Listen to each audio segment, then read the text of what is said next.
Om Swastiastu. Halo sahabat geografi, kembali lagi bersama Ibu Ima Dinawati. Hari ini kita akan belajar tentang wilayah persebaran sumber daya kehutanan, pertambangan, kelautan, dan pariwisata yang ada di Indonesia, serta pengelolaan dengan pembangunan berkelanjutan. Indonesia merupakan negara dengan potensi sumber daya alam yang sangat melimpah, baik itu di bidang kehutanan, pertambangan, kelautan, dan pariwisata. Nah, dalam hal ini, pengembangan sumber daya kita harus memperhatikan berbagai aspek agar sumber daya yang kita miliki ini dapat kita kelola secara berkelanjutan. Bukan hanya dinikmati untuk generasi sekarang saja, namun untuk anak cucu kita di kemudian hari. Nah, sekarang yuk kita simak dulu video tentang hujan tropis yang ada di Indonesia. Kita bahas pertama itu adalah tentang sumber daya kehutanan. Sesuai dengan namanya, hutan hujan tropis adalah hutan yang terletak pada wilayah tropis dengan garis lintang 23,5 derajat lintang utara sampai 23,5 derajat lintang selatan. Hutan hujan tropis dapat dijumpai hampir di sepanjang garis khatulistiwa, tepatnya di Asia, Australia dan Papua Nugini, Afrika Tengah, Afrika Barat, Amerika Selatan, Amerika Tengah, Meksiko, dan Kepulauan Pasifik. Sesuai dengan namanya, hutan hujan tropis adalah hutan yang terletak pada wilayah tropis dengan garis lintang 23,5 derajat lintang utara sampai 23,5 derajat lintang selatan. Hutan hujan tropis dapat dijumpai. Nah, hutan tropis Indonesia tersebar di wilayah Sumatera, Jawa, Kalimantan, Sulawesi, Maluku Utara, dan Papua. Dengan ciri-ciri tumbuhan heterogen, berdaun lebat, memiliki udara yang lembab, curah hujan yang tinggi, sinar matahari tidak dapat menembus dasar hutan, dan ditumbuhi lumut sebagai penutup lahan. Hutan tropis di Indonesia itu tersebar di wilayah Sumatera, Kalimantan, Jawa Barat, Sulawesi, Maluku Utara, dan Papua. Selanjutnya yaitu tentang hutan musim. Nah, hutan musim ini adalah hutan yang ditumbuhi oleh tumbuhan yang heterogen. Contohnya hutan jati dan hutan pinus. Hutan ini memiliki ciri-ciri yang menggugurkan daun pada musim kemarau, pohonnya tidak rapat. Nah, persebaran wilayah hutan tropis ini adalah di Jawa Tengah dan Jawa Timur. Nah, selanjutnya itu adalah hutan sabana. Hutan sabana yang ada di Indonesia terletak di Nusa Tenggara dan Madura. Nah, ciri-cirinya itu adalah wilayahnya tersebar itu adalah wilayah rumputan yang diselingi oleh pepohonan. Memiliki curah hujan yang rendah dan wilayah ini berkembang dalam bidang peternakan. Nah, di sini wilayah-wilayah Nusa Tenggara dan Madura biasanya mereka mengembangkan wilayahnya itu adalah peternakan sapi dan kambing. Nah, selanjutnya yaitu adalah hutan mangrove.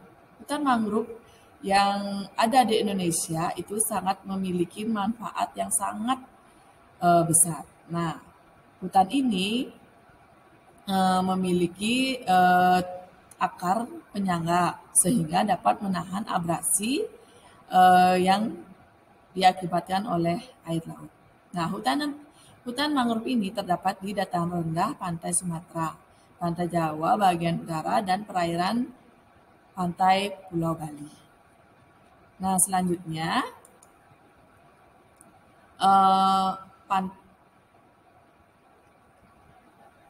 selain itu juga ada di pantai Kepulauan Riau. Nah, selanjutnya yaitu kita masuk ke pertambangan. Tadi kita sudah menyelesaikan tentang sumber daya kehutanan. Selanjutnya kita itu adalah ke sumber daya tambang. Nah, ini adalah peta persebaran barang tambang yang ada di Indonesia. Nah, di sini akan terlihat di mana saja sih persebaran barang tambang yang ada di Indonesia. Contohnya di sini adalah yang warnanya hitam berada di pinggiran Sumatera ini itu adalah minyak bumi. minyak bumi yang ada di Indonesia sebagian besar banyak terdapat di wilayah Indonesia, yaitu di Sumatera Utara dan Sumatera Selatan. Selain itu juga ada di wilayah Kalimantan Timur. Nah, selain itu juga ada di Sorong ya, di Papua. Juga ada minyak bumi. Selanjutnya itu adalah emas. Emas juga terdapat banyak juga ada di sekitaran sini. Di Jawa juga ada dan di Papua. Nikel juga ada banyak terdapat di Sulawesi. Batu bara juga ada di wilayah Kalimantan, di Sumatera bagian selatan ya. Dan di mana ini? Sulawesi juga ada. Nah, di Kepulauan Natuna ini adalah banyak yang sekarang diperebutkan oleh Malaysia, itu adalah dia itu menyimpan barang tambang berupa minyak bumi. Lanjut lagi, kita akan mendengarkan bagaimana cara mendulang emas. Di sini ada dua ya, yaitu yang pertama yaitu mendulang emas.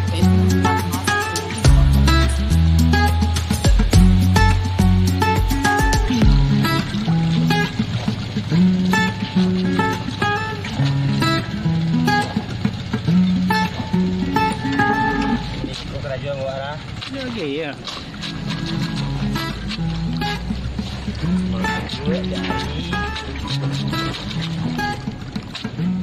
Nah, selanjutnya kita akan lanjut lagi ke cara mendulang emas dengan cara Batuan biji yang sudah dirumpukan kemudian siap diangkut menuju proses pengolahan. Nah, di belakang saya ini adalah drop point. Ini tempat yang ditambang dengan diledakkan. Hasilnya adalah batu-batu seperti ini. Namun, yang lucu adalah justru yang berwarna emas ini ternyata tidak mengandung emas. Mereka sebutnya pengotor. Dalam bahasa Yunani-nya kirit. Sedangkan warna-warna biru inilah yang high grade, yang ditambang, yang hasil yang bisa dijual karena juga mengandung tembaga dan juga emas. Bornit.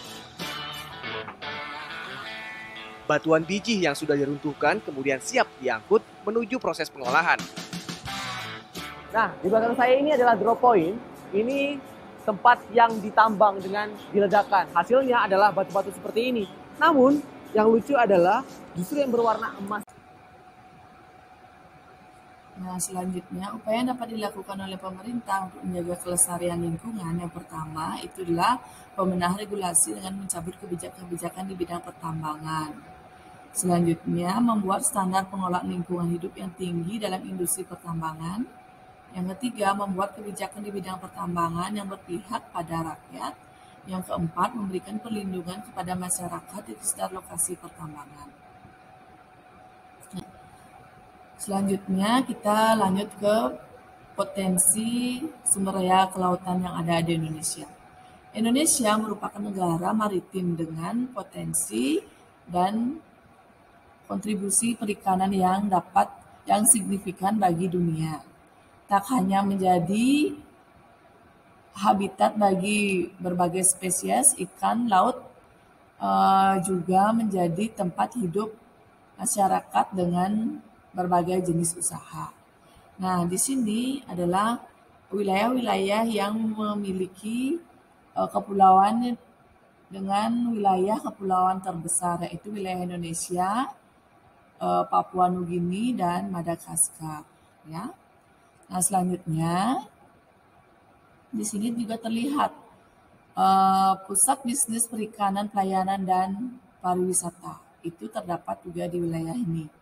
Ya, nah 54% protein hewan nasional berasal dari ikan.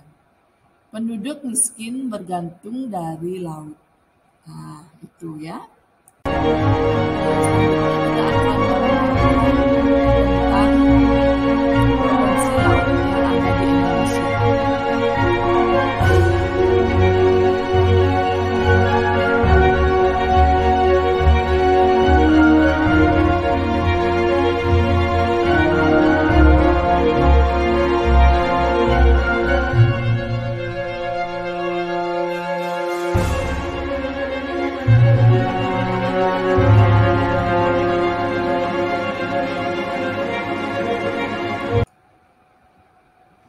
selanjutnya, penyelaman ekosistem laut dunia memerlukan kerjasama yang kuat antar negara untuk bidang ekonomi, sosial, dan lingkungan. Dan lingkungan agar bisa mewujudkan laut yang sehat untuk membangun keberlanjutan. Bagi Indonesia, menyelamatkan laut dunia harus dimulai dengan kebijakan yang tepat dan pas, disesuaikan dengan kebutuhan masing-masing. Di antaranya dengan yang pertama, menerapkan kawasan konservasi perairan laut. Yang kedua, mengarahkan semua aktivitas berbasis kelautan. Yang ketiga, meningkatkan mata pencaharian masyarakat pesisir.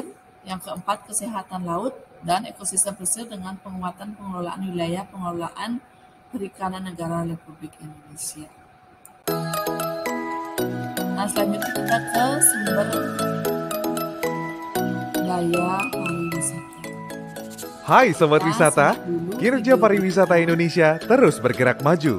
Dalam 5 tahun terakhir, pencapaian Kementerian Pariwisata diakui secara nasional maupun global.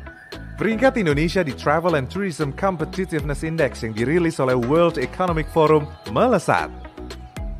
Peringkat 70 di tahun 2013 menjadi 40 di tahun 2019 adalah sebuah angka pencapaian yang menjadikan Indonesia semakin layak diperhitungkan. Menurut data World Travel and Tourism Council, pertumbuhan pariwisata. Nah, selanjutnya, perkembangan pariwisata yang sungguh luar biasa dengan income yang menjanjikan, bukan? Nah, Badan Pariwisata Berkelanjutan Dunia terdapat 4 pilar utama dalam pembangunan dunia. Yang pertama, pengelolaan destinasi pariwisata. Yang kedua, pemanfaatan ekonomi masyarakat lokal. Yang ketiga, pelestarian budaya bagi masyarakat. Dan yang keempat adalah pelestarian lingkungan.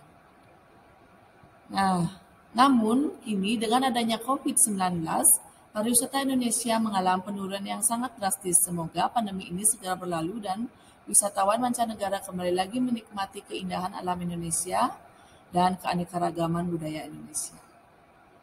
Nah, demikian video pembelajaran Ibu ya. Sampai jumpa lagi di video pembelajaran berikutnya ya. Terima kasih dan Om Swastiastu.